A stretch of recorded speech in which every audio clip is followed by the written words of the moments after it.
Hey there guys, it's Master Turtle and welcome to part 2 of my Dragon Ball media collection. Let's talk about this first item, which is the rest of my DVDs. Then I'll go through video games and then finally just some odds and ends. I have some cards and some capsule figures to show you. The first item to talk about, which is probably one of the most coveted sets, is the Dragon Box. And I'm going to spend a little bit of time showing you guys the art because this thing is amazing.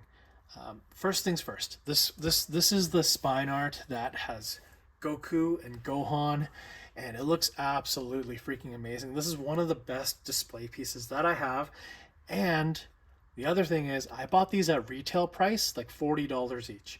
I was actually able to find them when we still had Future Shop and Best Buy. I was able to pick these up from the store. It was crazy. Looking at the quality and how rare these are, I mean, now these are like thousands of dollars, and a lot of it is unfortunate due to the limited supply and maybe the rules that Funimation had to follow when releasing it. There is no English dub music, okay? This is only the Japanese audio plus the English dub with Japanese soundtrack. It is in 4:3, so if you're wondering about, is this the right aspect ratio? Yes, of course. This was the remaster done by Toei Animation a long time ago, and they released their own Dragon Box a long time ago with this art, but in a different, like the cases are a lot bigger, and it's an extremely premium product, okay? I will tell you the one issue with this is the color grading, because when they remastered it, all the colors had started to deteriorate on the film. There was nothing that they could do at the time other than release it as is.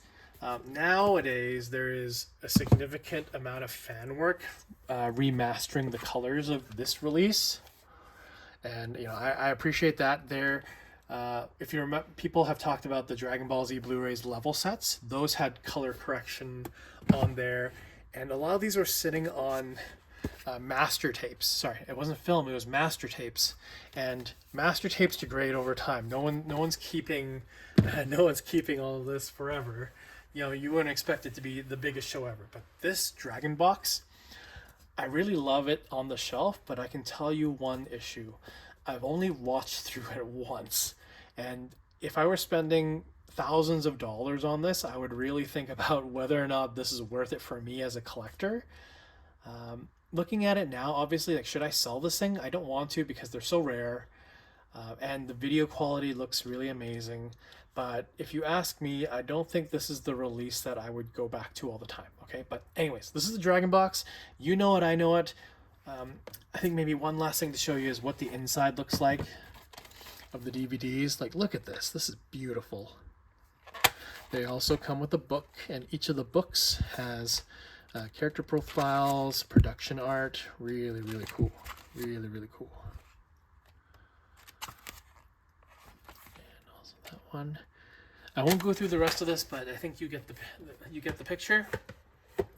Okay, now after the Dragon Boxes, I want to show you guys a very interesting set, because the main thing with this set is if you've ever wanted to watch Dragon Ball Z on its original dub with 4:3 aspect ratio, you think, oh, maybe I should buy that 30th anniversary set. No, you do not need to, but hunting it down is actually quite hard, which is the old Funimation DVDs. So I'm going to show you guys something that was a little bit risky, but I found a set that looks like this. I'm going to put it right here, okay? This set is sketchy, very, very sketchy, because I think it's either a fan-made set or a bootleg set. I was looking for the old Funimation DVDs when I encountered it, and the one telling feature is one. Look at Dragon Ball Z. It does not have like the right colors. It has a gradient, right? It goes from yellow, orange to red for the whole thing, rather than let me just look at something official here, like, see, yellow, red, and then orange is the ball, right? So obviously there's something weird about it too. If you look at the actual spine and what it says, look, volume 10, 28, look at the episode count. The episode count goes up to 276. So that tells me that this is the original Funimation dub. Or that when I bought it, I didn't know, right? I didn't want to ask too many questions. I just thought, what if this thing is the original Funimation DVDs put onto a set like this. And as you notice, the quality of these are not too bad, right? Like, I'm just going to show you guys the quality. Like, look at this. This is like a really decent paper stock. It's very smooth, and even the art and the way that's printed, it looks pretty high quality. And you'll notice that this looks like the Japanese version of the box art. Like, I don't even know, right? Again, don't support bootlegs, buy the official releases, but if you see this and you're looking for the original dub, I think this might be what you're looking for. I will say that the only issue is that the menus on this are not too great. They, depending on your player and how old it is, I think it really struggles. And also moving between the chapters of the episodes is not too good. Like, when you move to the next chapter, you move to the next episode. They don't have proper chapter setup, but you know, if you wanted the original Funimation dub, and I'm talking about the original. So obviously for those that are looking at the episode count, 276 is the edited dub episode count. So this is 1 to 53, and I believe this is the Ocean dub. So if you don't have money for the Rock the Dragon edition, I think this is a pretty good substitute. Again, I haven't seen this set after I bought it once. I haven't seen it again. Oh man, this one's even stuck. Like, look at that. But anyways, I'm still actually watching through this slowly, and what I noticed, the other thing is, if you're looking for the original VHS and DVDs, they would have that really cool electric guitar opening in the Frieza saga. In this set, they don't have it. Whoever created this set, I think they must have downloaded some sort of fan remaster of the show where they take the Dragon Box footage, they time in the uncut dub, and then the opening and ending are the original Japanese version. So this is like a weird Frankenstein version of it, but I think it's pretty good for what it is. Although, if I were to go back, I would try and hunt down the actual Funimation old DVDs. Except there's like, what, 90 of them? That's crazy. This is a good substitute, and for me to watch the original dub with the original lines, the way they were delivered, and the original timing of the music, I think this is a nice convenient solution, but I don't really like it. The quality looks really bad. Each episode, like, unless you're watching this thing on a CRT, they're super compressed. It's terrible. However, being able to watch it on a CRT TV comfortably is kind of nice. So this is the set that I'll probably go back and watch all the time, and just for fun, I'll just show you something. Like, the box art does look not bad, and it came with all these protectors. Whoever made this set really loves Dragon Ball Z, and they must have been unhappy with the official releases. No, and I don't hate it, and obviously you see that I bought them all, but this one is kind of interesting. I really wish that Funimation would just do a proper release. Okay, like, I'm just showing you guys the box art here because why not? Anyways, okay, so that's it for that. Now let's move on to the video games quickly, and I'm going to go through this relatively fast. So we have the Budokai series, and I actually started playing Budokai 2. I played Budokai 1 way later, and Budokai 3 has always been a favorite. I think the main thing with this series is that when I was playing on the PlayStation 2, I have a brother. I'm not too close with him anymore, but we used to play this all the time. It was super fun to fuse the characters. Like, if you remember Budokai 2, they had all those what if fusions, Goku, or who else, Tiencha. Like, yo, Budokai 2 is the coolest for that. And then Budokai 3 had the biggest roster of characters, I think, of these, and I enjoyed the fighting system was really fun. And if you wanted to hate yourself for a bit, you could play Infinite World, which I guess is part of this series. Budokai was the coolest 2.5D fighter, and all the moves, when you like punched, you could feel it. Like on the DualShock, you could feel those punches. I really enjoyed the beam struggling. You know, my brother and I would just like, you know, turn the thumbsticks really hard when you're doing the beam struggle. Those were the good times. Once we finished with Budokai, we went to Budokai Tenkaichi. So then Budokai 1, like, these are my original ones. Like, I didn't rebuy these.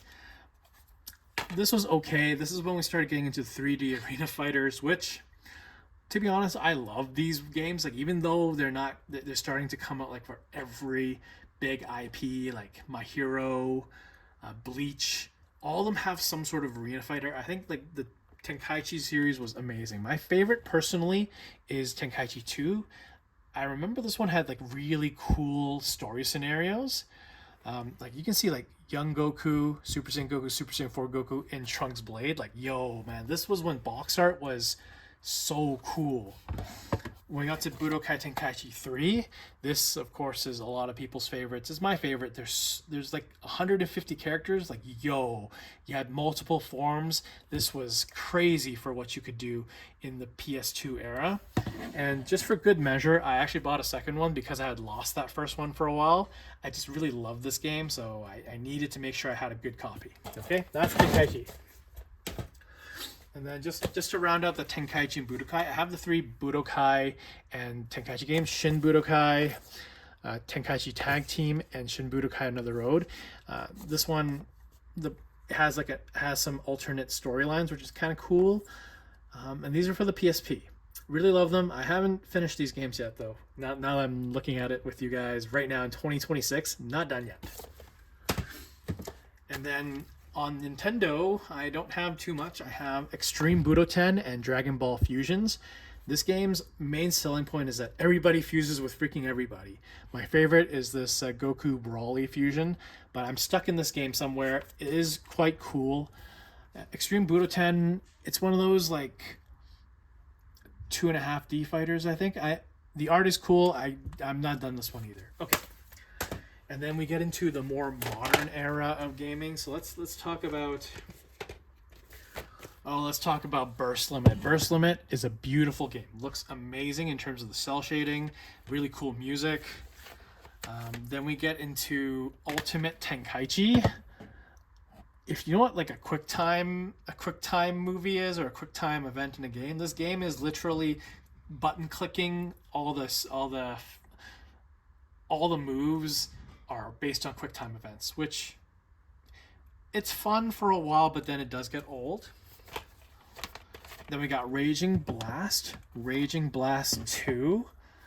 This is when I started playing these games by myself. Like, my brother wasn't too interested, and I always felt that these games were really floaty. And what I liked about the PlayStation 2 era was every kick, punch, blast felt like you could feel it on the screen. But once we got to this era, it stopped feeling like that. It felt like everything was a cutscene, or the character was so light, there was no impact. Like, whether it's a punch or a kick or a block, you can feel it. Battle of Z, I would say, is the worst for that. It feels like nothing. Moving on to the PS4 era, it perpetuates this, okay? It continues to feel like the Xenoverse. This is when we started getting into more online style games.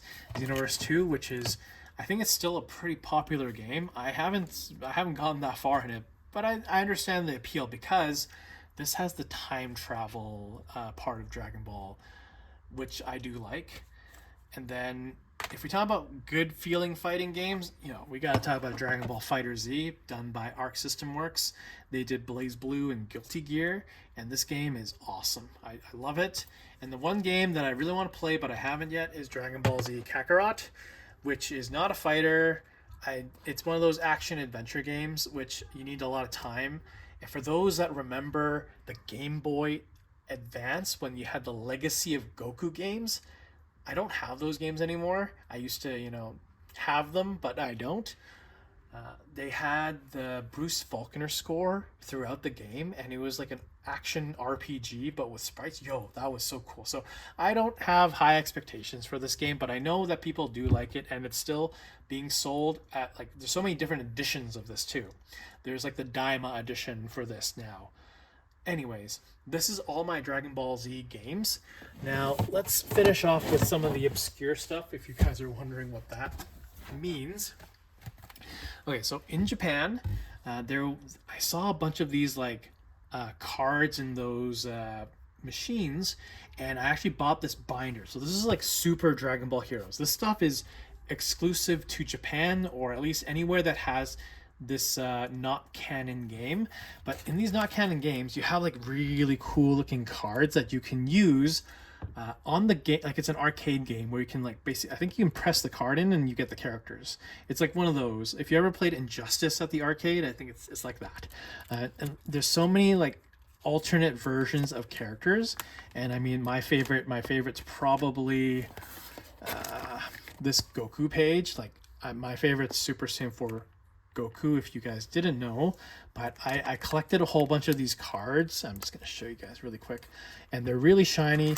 I mean, I know that Dragon Ball Z even has a trading card game now, but I don't want to invest in any more card games, so I'm not going to be buying it. But when I see these cards, I'm really happy. Like, a lot of this is from Dragon Ball Super, but you see, like, this is the Time Patroller outfit, so I don't even know what's going on here. Like, this is this Broly in a mask? Yeah. And oh, I do have an old Dragon Ball GT card. I can't remember what this came with, but bought something. It came with this. There was an older card game. This is like some sort of control card. Dragon Ball Z used to have its own card game separate from what we have now from Bandai. And we get, like, Trunks with the blue hair, and that's it. I have lots of slots left to collect more cards, but if you guys were interested in this kind of stuff, you know, I'm a big fan of cards, so I couldn't resist. Okay, last item. It's all in a bag. Okay, it's all in a bag like this. So in Japan, there's a lot of these capsule machines. So I have a Dragon Ball here. This is the 6-star ball. I'm not too interested in going to collect these, but it's always kind of cool to have a Dragon Ball. I'm just gonna unload it here. All right, these are my capsule toys, and I'm sure you probably noticed that, you know, I have a full set of probably the rarest blue Vegeta in the world. I have like 5 of them. Yikes. Is it 5 of them? Yeah, I have 5 blue Vegetas. So this is probably the most common one. I'll bring it right up close to the camera so you can see. Like, they're not bad, right? They're kind of keychain things. Got Trunks and Goten and Super Saiyan 3 Gotenks. Cool. Oh, and then is this another Super Saiyan 3 Gotenks? And then the one Goku. This is the one Goku that I wanted, Super Saiyan Blue Goku.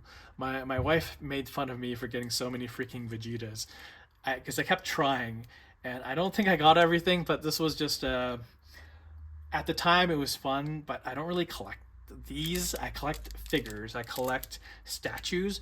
This is more just a quick time to spend some money, I guess. But now I won't be buying them anymore. Okay, so that is the rest of my Dragon Ball collection. Of course, it continues to grow. So if you guys enjoyed that, my next video, I'm going to show off some other collections. I haven't decided what yet. Oh, and I forgot. I also have this crossover game with J-Stars versus. Maybe I'll do a Shonen Jump collection, because I have lots of odds and ends of other things.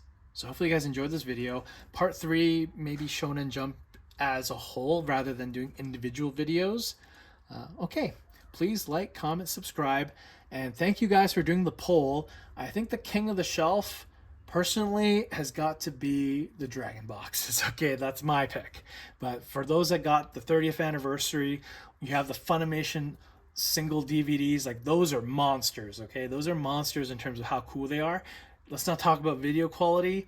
And if you like the orange bricks, I'm with you too. I do like the orange bricks. They look good on a shelf, okay? Especially if you take all the sleeves off, they look freaking awesome. Okay, this is Master Turtle signing off. Cheers.